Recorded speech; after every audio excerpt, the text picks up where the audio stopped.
নমস্কার বন্ধুরা, আমার চ্যানেলে সকলকে জানাচ্ছি স্বাগতম। আশা করি সবাই ভালো আছেন, সুস্থ আছেন এবং আমিও ভালো আছি। আজকে বুধবার, যেহেতু শুনো ছুটি, ও ঘুম থেকে উঠে পড়েছে অনেকক্ষণ হলো, মানে যে টাইমে টিউশন যায় সেই টাইমে তার তো উঠে অভ্যাস হয়ে গেছে, সেই জন্য তার ঘুমটা ভেঙে গেছিলো। জাস্ট বসেছিল সবার উপরে, এই মানে এখনই গিয়ে ব্রাশ করছে, বাইরেটা বসে বসে ওকে জল দিয়ে দিয়েছি। আমার সকালবেলায় মানে চান করে ভগবানকে সেবা দেওয়া হয়ে গেছে। আজকে যেহেতু একাদশী, তো সেই জন্য মানে একটু আরও তাড়াতাড়ি পুজো করার কথা। তো সকালবেলা আপনাদের দাদা চলে গেছে, ও যাওয়ার পরে সব কিছু কাজ গুছিয়ে গাছিয়ে নিয়ে ঘর দুয়ার মুছে জাস্ট একটু আগেই আমার পুজোটা হলো। আমি এখন এখানে একটুখানি বসে আছি, ওদিকে ভাত বসিয়ে দিয়েছি। বাবা, শুনো, কাকা এরা তো সবাই ভাত খাবে। ভাত হচ্ছে, ডাল হচ্ছে, আলু ভাতে হয়েছে, মুগের ডাল, আলু ভাতে, ভাত। আমাদের তো মা আর আমি তো কালকে রাত্রিবেলা সেই ছোলা ভিজিয়ে রেখেছিলাম, ছোলাগুলো ভেজানো আছে, ফল আছে, এইগুলো খাবো আর কি। এখন বাজে 8টা বাজেনি, 5 মিনিট মতন মানে বাকি আছে। সমস্ত কাজ কমপ্লিট। শুনে যে ওইখানটা বসে এই যে ব্রাশ করছে। এখন মুদিখানা লিস্ট করে দিলাম, মা গেছে দোকানে মুদিখানা করতে। আর সোনুর কালকে একটা নতুন ব্যাগ আনা হয়েছে, আর যে পুরোনো ব্যাগটা ছিল তার চেনটা কেটে গেছে, চেনগুলো মানে লাগাতে মার হাতে ব্যাগগুলো দিয়ে পাঠিয়েছি। আর টিফিনের ব্যাগটারও চেন কেটে গেছে। আর এই যে কাপড় জামাগুলো, এগুলো রান্নাবান্না শেষ হলে আমি সব আয়রন করব। এখন একটুখানি ফ্রিজ থেকে বের করব কুমড়ো তরকারি করব আমাদের জন্য।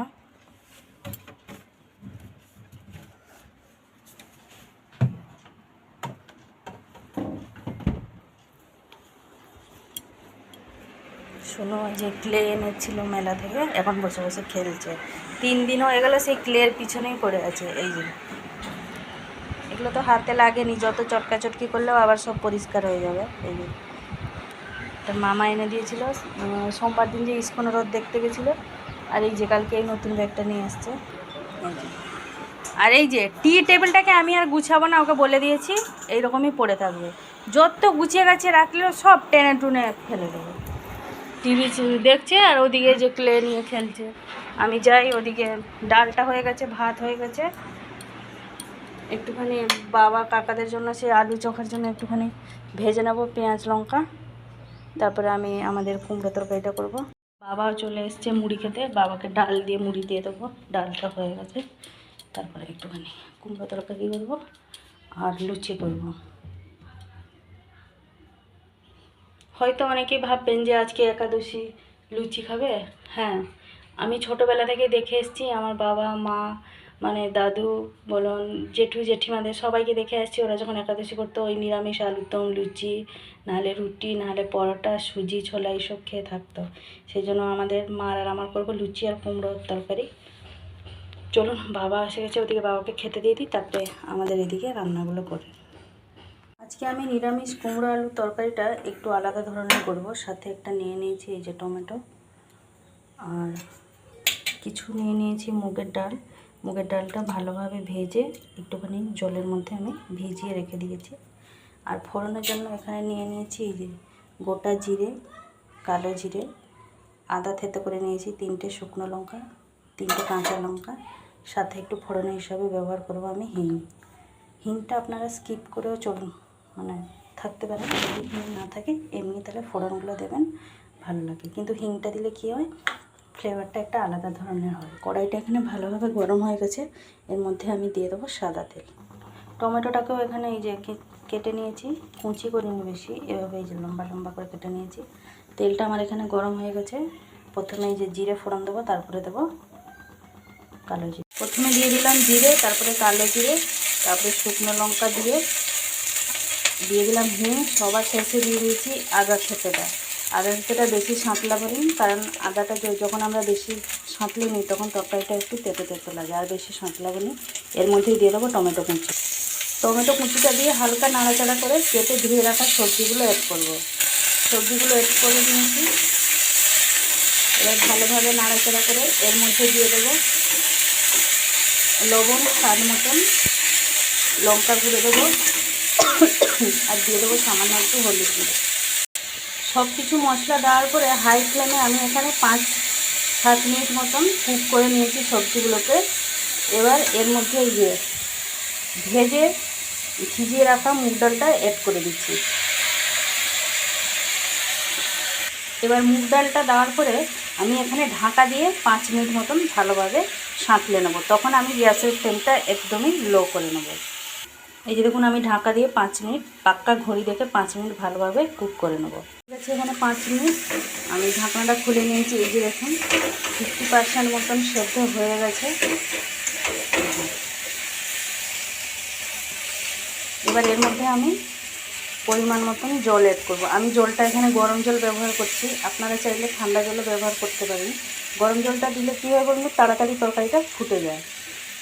ঠান্ডা জল দিলে একটু দেরি হয়, আর গরম জল দিলে তরকারির মানে টেস্টটাও খুব সুন্দর হয়। সেই জন্য আমি এখানে পরিমাণ মতন জলটা অ্যাড করে নেব। এই যে দেখুন গরম জলটা দেওয়ার সাথে সাথেই কী সুন্দর ফুটে এসছে তরকারিটা। আর আমি এখানে একটুখানি বেশি জল মানে অ্যাড করেছি, কারণ যেহেতু পরিমাণ থেকে 2 কাপ জল বেশি অ্যাড করেছি, কারণ এই যে মুগ ডালটা একটুখানি সেদ্ধ না হলে ভালো লাগবে না তরকারিতে, সেই জন্য।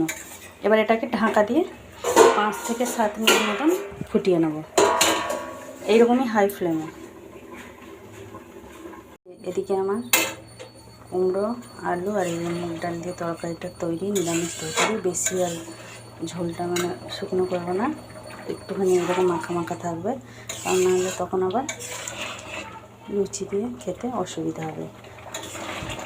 আর যা তরকারি থেকে যাবে ওটা রাত্রিবেলা বাবারও রুটি খাওয়া হয়ে যাবে, সেই জন্য একেবারে করে নিলাম। কারণ সে জানেন তো কিছু উপোস উপোস করলে দেখবেন ভালো লাগে না দুবেলা করে রান্না করতে। হয়ে গেছে, এবার বন্ধ করে দেবো। এবার আমি তরকারিটা ঢেলে নেব। এই যে রেডি তরকারি আমার, নিরামিষ তরকারি কুমড়ো আলু মুগ ডাল দিয়ে। তো কেমন লাগলো আমার এই তরকারিটা আপনাদের আমাকে কমেন্টস করে জানাবেন। এর থেকে যদি আর কোনো ভালো রেসিপি আপনাদের কাছে থাকে অবশ্যই আমাকে বলবেন, আমি আপনাদের রেসিপিও একবার ট্রাই করার চেষ্টা করব। এবার আমি লুচিটা করব। এই যে আগে থেকে ময়ম দিয়ে রেখে দিয়েছিলাম ময়দাটাকে, এবার আমি লুচিগুলো আস্তে আস্তে বেলে ভেজে নেবো। এখনও আসেনি, মা আস্তে আস্তে আশা করছি আমার লুচিটাও হয়ে যাবে। তো করে নিয়ে এখানে বেশি সময় লাগবে না লুচি করতে, বেলে নিলেই সঙ্গে সঙ্গে হয়ে যাবে। ওই কড়াইতেই করে নেবো, কড়াইটা ধুয়ে আবার ওর মধ্যেই তেল দিয়ে ওটাতেই করে নেবো। এবার তরকারিটা আমি এই দিকটায় মানে এইখানটাই রাখবো গ্যাসে। এবার এইখানটা যেহেতু লুচি বেলবো অসুবিধা হবে, সেই জন্য তরকারিটা এই যে এই দিকটা করে রেখে দেবো। সব ভাতের সাজগুলো রেখেছি, ভাত তরকারি আলু সিদ্ধগুলো নিচে ওই জন্য নামিয়ে রেখেছি এক সাইডে। নামালে কি সৌঁড়ি ফৌঁড়ি আছে তো, সেই জন্য যেন ঠেকাঠেকি যাতে না হয়, ওই জন্য ভাতের সাজগুলো এই যে এইভাবে আলাদা করে রেখে দিয়েছি। এবার এখানটা একটুখানি পরিষ্কার করে নেবো। এখন এদিকে আমার লুচিগুলো সব বেলা হয়ে গেছে, কড়াইটাও ধুয়ে নিয়ে চলে এসেছি, বসিয়ে দিয়েছি। এবার তেলটা দিয়ে দিই, লুচিগুলো আস্তে আস্তে সব ভেজে নেব। সময় এখন পড়ছে, এতক্ষণ টিভি দেখছিল, যেহেতু কালকে নতুন ব্যাগ এসছে রুটিনগুলো সব গুছিয়ে নিয়েছে কালকে, আর যে পড়াগুলো কী সব বাকি ছিল সব বসে বসে এখন পড়ছে। লুচি করতে একটা খুব বেশি টাইম লাগে না, এই বেলাটাই হচ্ছে মানে মস্ত বড় কাজ। বেলা হয়ে গেলে তেল দিয়ে দাও, ঝপঝপ ভেজে তুলে নাও। চলুন তাহলে ঝটপট লুচিটা করে নিই। ভেজে গেছে 10টা। এই যে রান্নার বাসনগুলো সব জড়ো হয়ে গেছে, একেবারে লুচিটা করে নিয়ে সব বাসনগুলো মেজে নেবো। এই যে দেখুন 10টা 10 লুচিটা হয়ে গেছে, মাও চলে এসছে, নিয়ে চলে এসেছি। খাবো বলে তরকারি নিয়ে নিয়েছি 2 জায়গায়। কোনো খাবি চলে এসেছিলো মুদিখানা নিয়ে, এখানে সব এইগুলো এভাবে রাখা আছে। এবার এগুলো সব যে যার মতন যেখানে সেখানে গুছিয়ে রেখে সব ওটার মধ্যে সব ভরে নেব।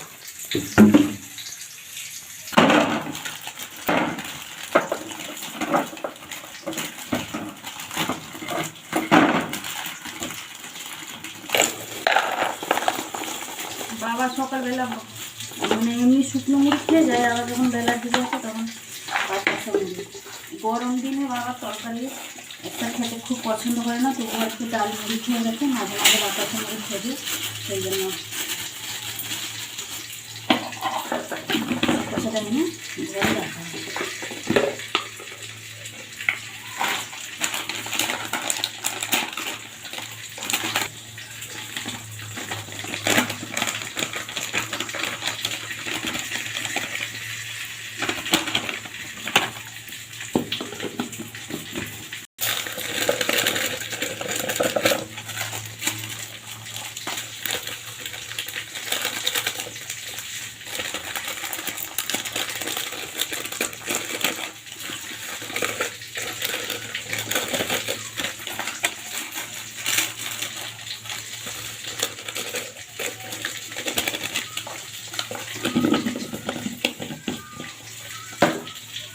এখন বাজে 11:30। আয়রন করছি এখন। সোনুকে খাইয়ে দিলাম, জল ভরে দিয়েছি। ও এখন যে চান করছে, এই যখনটা এঁটোটা আর গুছাতে পারিনি, থেকে গেছে। আমি যে থাক পরে গুছাবো। এখন আয়রনগুলো আসতে 11:30 বাজে, মানে মিনিমাম এখন 1 ঘন্টা লেগে যাবে আমাকে আয়রন করতে করতে। অনেকগুলো জামা কাপড় আছে। এই যে বাজে এখনও 12:05। জাস্ট আয়রন করা শেষ হলো। এখানটাও গুছিয়ে নিয়েছি, বাসনটা রেখে দিয়েছি। আর এখন ভালো লাগছে না, এখন একটুখানি রেস্ট নেবো, মানে বসবো। আয়রনটা এই যে নিচে রেখে দিচ্ছি, কারণ এটা তো আমাদের স্টিম আয়রন, ওর ভেতরে জল আছে। ঠান্ডা হলে জলটা বের করে তারপরে আয়রনটা গুছিয়ে রেখে দেবো। পেয়ে গেছি তখন থেকে, যে অনেকগুলো জামা প্যান্ট হয়ে গেছিলো না, সেই জন্য আয়রন করতে এতটা টাইম লেগে গেলো। ভাবছিলাম মনে হয় অনেকটা দেরি হবে, নাই যাই হোক 12টার মধ্যেই কমপ্লিট হয়ে গেছে। এবার একটুখানি রেস্ট নেবো। সকালবেলা সেই চান করেছিলাম, চুলটা শুকনো করবো, এই টাইমটাও আজকে আমি পাইনি। চুলটা তেমনি গুটিয়ে রেখেছিলাম ভিজে অবস্থায়। জাস্ট এখনই এই যে খুলে বসলাম। এখন একটুখানি বসবো, পুরো হাঁপিয়ে গেছি একদম। এখন একটুখানি রেস্ট নিই, তারপরে বাকির কাজ পরে। এখন বাজে এই যে দুপুর 2টো। সব কিছু কাজ কমপ্লিট। বাবা কাকার খাওয়া হয়ে গেছে, বাসনগুলো মেজে মুজে দিয়ে এই যে রান্নাঘরে কাজ সেরে চলে এসেছি। এই দেখুন বাইরেটা একদম পুরো কালো করে এসছে, এসে খুব জোরেই বৃষ্টিটা হচ্ছে। আবার একটু করে ছেড়ে যাবে, আবার গরম দেবে, যে মানুষের মানে থাকতে পারবে না। এই হচ্ছে, একবার করে জোরে বৃষ্টি হচ্ছে, একবার করে ছেড়ে যাচ্ছে, এই হচ্ছে।